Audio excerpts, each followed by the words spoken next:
Nous en arrivons aux interventions de 2 minutes et la parole est à Aymeric Brier. Oui, Monsieur le Président, rapidement d'abord évidemment pour remercier Marcel Rogemont de son rapport qui est absolument passionnant à lire, avec une remarque quand même par rapport à ce qui a été dit par mes collègues. Je retrouve plus de cohérence dans ce qui est mis dans le rapport par rapport à ses propres propos de Marcel Rogemont lorsque nous avions étudié le texte de loi, et donc il faut plutôt lui reconnaître de la cohérence plutôt que d'essayer de mettre des coins là où il n'y a pas besoin d'en mettre. Cela étant dit, j'aurais trois remarques ou questions à formuler à notre collègue.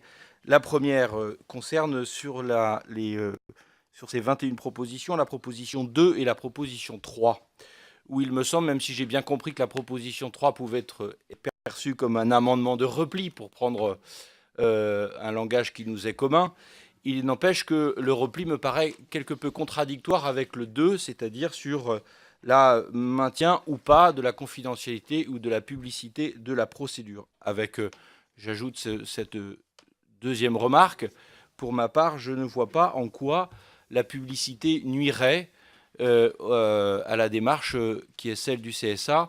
Et quand le rapporteur nous explique un certain nombre de personnalités aujourd'hui qui occupent des fonctions éminentes, notamment à France Télévisions, n'auraient pas candidaté s'il y avait eu une publicité, j'avoue être un peu surpris, car après tout, il n'y a rien de scandaleux à candidater à un poste, et si on est pris, on est pris, si on n'est pas pris, on n'est pas pris. Et donc je trouve que cet argument, honnêtement, est un peu fallacieux, surtout de la part de personnes qui occupent de très hautes fonctions, et notamment dans la fonction publique d'État.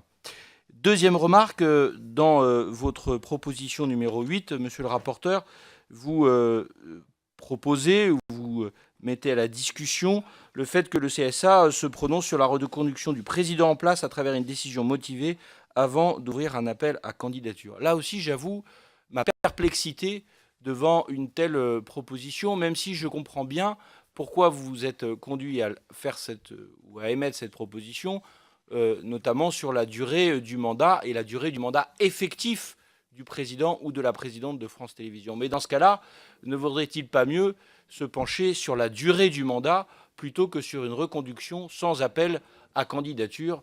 Ça me semble un peu bizarre, surtout quand on se penche sur ce qui se passe par exemple dans des collectivités locales avec un appel d'offres. Après tout, on pourrait dire, bon ben voilà, c'est pas la peine de relancer un appel d'offres et on procède par tacite reconduction.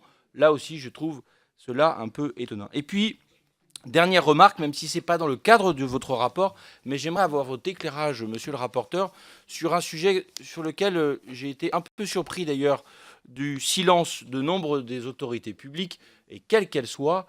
C'est dans le cadre du rachat du groupe Canal+, avec un certain nombre de mises en œuvre aujourd'hui, non seulement de décisions qui appartiennent simplement à la stratégie d'entreprise, mais y compris avec la mise en œuvre de chartes d'éthique dans cette chaîne, dans ce groupe de chaînes d'ailleurs, qui peut nous être cher.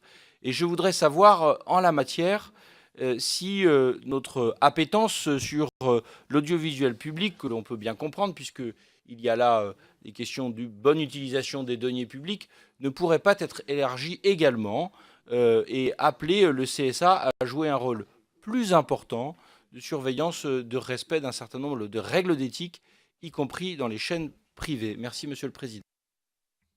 Sur ce dernier point, mais vous voyez, comme très souvent, vous avez un temps d'avance et très exactement 48 heures d'avance. Voilà, je vous donne rendez-vous en fin de semaine. Voilà. Un rendez-vous personnel, si vous l'acceptez. Je donne